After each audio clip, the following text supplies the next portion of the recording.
तर नमस्कार विद्यार्थी मित्रांनो, आपला जो कट ऑफचा विषय आहे तो कट ऑफचा विषय सुरूच आहे। काही जिल्ह्यांची अपडेट आपण दिलेली आहे, काही जिल्ह्यांची अपडेट येणार आहे। कट ऑफ संदर्भात नेमका तुमच्या जिल्ह्याचा कट ऑफ किती लागणार आहे आधी सांगितलेलं आहे की जेवढे उमेदवार कमी असतील त्या ठिकाणी कट ऑफ कमी लागणार आहे, उमेदवार जास्त असतील कट ऑफ जास्त लागणार आहे। परंतु त्या दरम्यान साताऱ्याची जी अपडेट आहे ती आज आलेली आहे प्रशिक्षणासंदर्भात। तर ही नेमकी काय आहे ही आपण बघणार आहोत। ज्या विद्यार्थ्यांचं सिलेक्शन झालेलं आहे, भरपूर विद्यार्थ्यांचं सिलेक्शन होत आहे। कमेंटसुद्धा विद्यार्थी करत आहेत की आमचं सिलेक्शन झालेलं आहे, त्यांचं अभिनंदन सर्वांचं ज्यांचं सिलेक्शन झालेलं आहे त्यांचं। आणि आता त्यांना एक कुतूहल निर्माण झालेलं आहे किंवा ते वाट बघत आहेत आमचं ट्रेनिंग कधी होणार आहे किंवा कुठं होणार आहे। तर बघा, होमगार्डचं जे ट्रेनिंग आहे सुरुवातीला सांगतो की जवळपास हे ट्रेनिंग 35 ते 40 दिवसांचं ट्रेनिंग असणार आहे।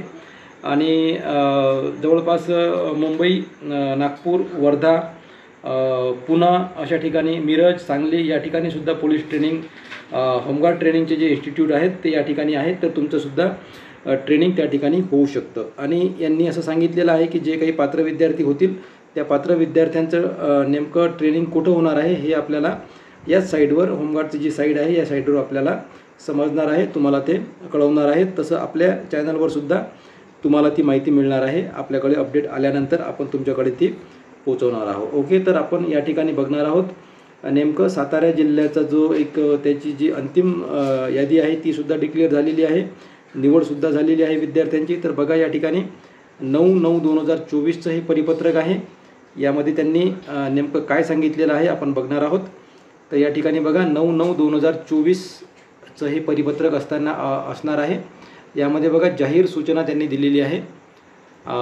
महाराष्ट्र शासन गृह विभाग, जिल्हा समादेशक होमगार्ड सातारा, साताऱ्याची हे परिपत्रक आहे। सर्व जिल्ह्यांसाठी सारखं असणार आहे, परंतु काही जिल्ह्यामध्ये काही चेंज असतील तर ते सुद्धा आपण माहितीपत्रक आल्यानंतर तुमच्यापर्यंत पोहोचवणार आहोत। तर बघा, यामध्ये त्यांनी सांगितलेलं आहे की ज्या विद्यार्थ्यांची अंतिम निवड झालेली आहे, या ठिकाणी बघा, ज्या विद्यार्थ्यांची अंतिम निवड झालेली आहे, अंतिम निवड यादीमध्ये पात्र ठरलेल्या उमेदवारांना कळविण्यात येते की उमेदवारांनी आपले जे पोलीस व्हेरिफिकेशन आहे हे जमा करावे असं त्यांनी सांगितलेलं आहे। ज्यावेळेस तुम्हाला मी सांगितलेलं होतं की पोलीस व्हेरिफिकेशन कुठं काढायचं, नेमकं त्याची प्रोसिजर काय आहे।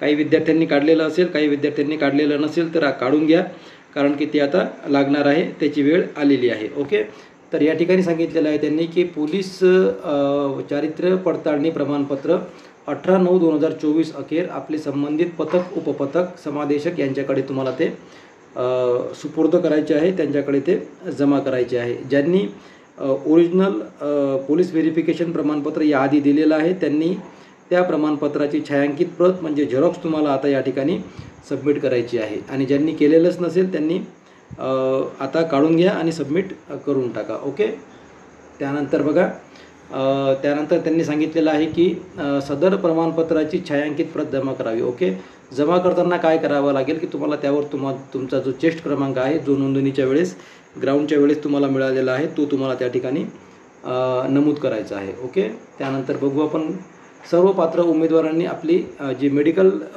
फिटनेस आहे, मेडिकल चाचणी आहे ही सुद्धा तुम्हाला करावी लागणार आहे। तर ही कुठं करायची आहे तर बघा, जिल्हा शासकीय रुग्णालय किंवा तालुका स्तरीय शासकीय रुग्णालय, जे काही PSC असतात, प्राथमिक आरोग्य केंद्र, या ठिकाणी सुद्धा हे मेडिकल होऊ शकतं, ते तुम्हाला या ठिकाणी जमा करायचं आहे। परंतु त्यांनी एक सुद्धा सांगितलेलं आहे की जर तुमच्या गावात एखादा डॉक्टर असेल, BAMS असेल किंवा MBBS असेल, परंतु तो खाजगी असेल तर त्याचंच या ठिकाणी प्रमाणपत्र चालणार नाही, मेडिकल सर्टिफिकेट त्या डॉक्टरांचं चालणार नाही। त्यासाठी तुम्हाला जे गव्हर्मेंट डॉक्टर्स आहेत त्यांचंच तुम्हाला मेडिकल सर्टिफिकेट इथं द्यावं लागणार आहे। बघा, या ठिकाणी त्यांनी सांगितलेलं आहे की खाजगी डॉक्टरांचे, ओके, खाजगी डॉक्टरांचे प्रमाणपत्र ग्राह्य धरल्या जाणार नाही याची नोंद घ्यावी।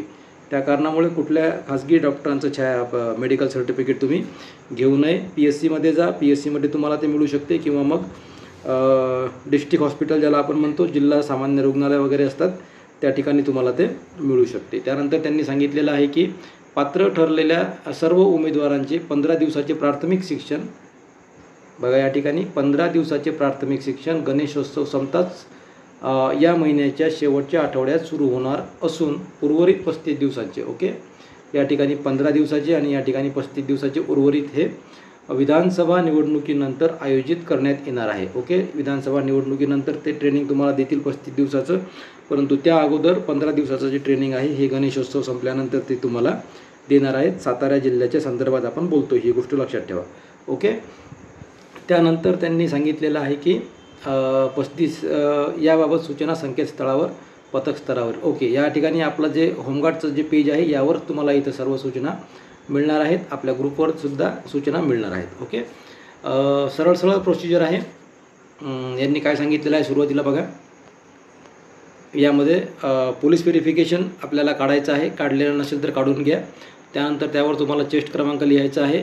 त्यानंतर आपल्याला मेडिकल सर्टिफिकेट लागणार आहे. ते तुम्हाला जिल्हा शासकीय रुग्णालय किंवा तालुका स्तरावरील जे काही PSC असतात त्या ठिकाणी सुद्धा तुम्हाला ते मिळू शकते. ते तुम्हाला सुद्धा सादर करायचं आहे. ओके, त्यानंतर 15 दिवसाचे प्राथमिक प्रशिक्षण होईल. त्यानंतर गणेशोत्सव संपल्यानंतर ते सुरू होणार आहे.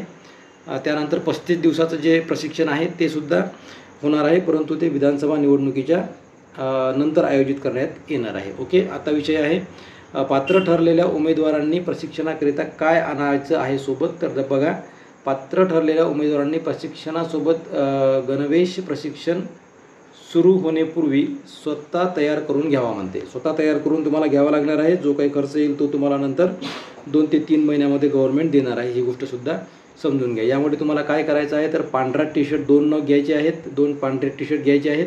त्यानंतर खाकीची पॅन्ट घ्यायची आहे, हाफ पॅन्ट ते सुद्धा 2 नग सांगितलेले आहेत त्यांनी, आणि एक फुल पॅन्टसुद्धा सांगितलेली आहे. आणि PTचे जे शूज असतात, व्हाईट शूज घ्या किंवा मग स्पोर्ट्स शूज घ्या, ते सुद्धा शूज तुम्हाला या ठिकाणी घ्यावे लागणार आहेत.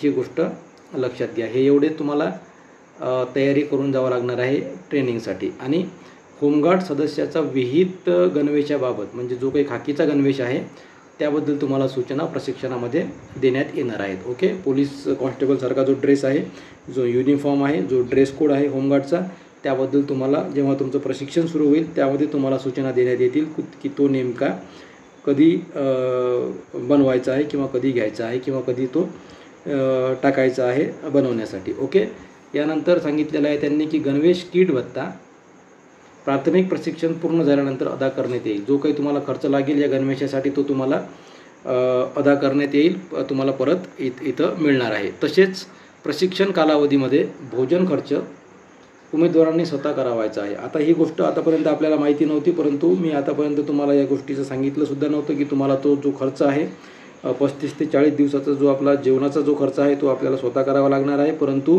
ते पैसे गव्हर्नमेंट 1 ते 2 महिन्यात तुम्हाला तुमच्या बँक अकाउंटमध्ये परतसुद्धा देणार आहे. ही गोष्टसुद्धा महत्त्वाची आहे. ओके, काय सांगितलेलं आहे यांनी. तसेच प्रशिक्षण कालावधीमधील भोजन खर्च उमेदवारांनी स्वतः करावायचा असून शासनाकडून अनुज्ञेय असणारा भोजन भत्ता व खिसा भत्ता प्रशिक्षण शिबिर संपल्यानंतर आपले बँक खात्यामध्ये जमा करण्यात येईल. ही गोष्ट लक्षात घ्या. एवढीच हे अपडेट आहे. या व्यतिरिक्त यामध्ये काही महत्त्वाचं नाही आहे, परंतु सर्वच जे पॉईंट्स आहेत हे महत्त्वाचे आहेत. ही गोष्ट तुमच्या लक्षात आली असेल. आता बघा, पोलीस व्हेरिफिकेशन, त्यानंतर मेडिकल सर्टिफिकेट, त्यानंतर तुमचं प्रशिक्षण कधी होणार आहे, किती दिवसाचं होणार आहे. 35 आणि 5 40 आणि जवळपास 50 दिवसाचं हे प्रशिक्षण होणार आहे. 50 दिवसाचं प्रशिक्षण होणार आहे होमगार्डसाठी. आणि त्यानंतर प्रशिक्षणासाठी लागणारा जो काही ज्या काही गोष्टी आहेत त्यामध्ये पांढरे टी-शर्ट असतील 2, त्यानंतर खाकी हाफ पॅन्ट असतील 2, त्यानंतर फुल पॅन्ट आणि PT शूज, हे तुम्हाला सर्व याची अरेंजमेंट करावी लागणार आहे स्वतः. आणि त्यानंतर जो काही खर्च येईल तुम्हाला, तो खर्च तुम्हाला सध्या परिस्थितीमध्ये स्वतः करावा लागणार आहे. 2-3 महिन्यामध्ये तो खर्च तुमच्या अकाउंटमध्ये ते टाकणार आहेत. आणि एक गोष्ट महत्त्वाची इथं तुम्हाला ही सांगायची आहे की तुमचं जर बँक अकाउंट नसेल तर बँक अकाउंट तुम्ही काढून घ्या. शक्यतोवर महाराष्ट्र बँकेचं अकाउंट या ठिकाणी चालणार आहे, कारण की याच अकाउंटमध्ये तुमचा पगार होणार आहे आणि याच अकाउंटमध्ये तुमचा जो काही आर्थिक व्यवहार असणार आहे पैशाचा, तो होमगार्ड संदर्भात याच अकाउंटमध्ये होणार आहे. त्या कारणामुळे महाराष्ट्र बँकेचं जर तुमचं अकाउंट नसेल तर अकाउंट काढून घ्या. बाकीच्या बँकेचं जर असेल तर काही काढायची गरज नाही, परंतु नसेल तुमच्याकडे तर महाराष्ट्र बँकेचं उत्तम आहे खातं यासाठी. ओके, एवढीच तुम्हाला अपडेट द्यायची होती. पुढचे व्हिडिओ अपलोड करत आहे कट ऑफ संदर्भात, ते तुमच्यापर्यंत पोहोचतील. ओके, थँक्यू, धन्यवाद.